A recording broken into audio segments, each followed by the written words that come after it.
नए साल का गिफ्ट देखकर पवन सिंह का आप हो जाएंगे हैरान। तो क्या खबर की जानकारी जानेंगे इसी वीडियो में। उससे पहले आप चैनल पर नए हैं तो चैनल को सब्सक्राइब और वीडियो कर दे लाइक। चलते हैं खबर की ओर।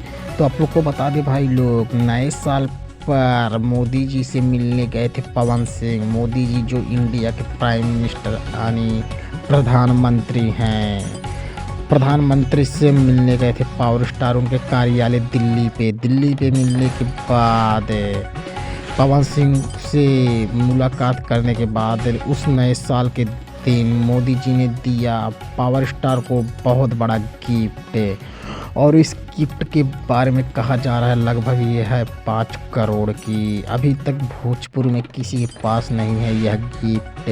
तो आप लोग को बता दें भाई लोग, पावर स्टार को मिली है एक रोल्स रॉयल कार जिसकी कीमत लगभग मानी जा रही है कि 5 करोड़ है।